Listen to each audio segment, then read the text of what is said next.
So you need to go to the EX-EDT. So use that, use that arrow.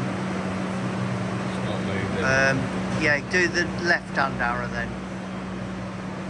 And again, yeah. Now try the OPRT. Yeah, now the right arrow. Yeah, EX-EDT. Yeah, and then you want copy all.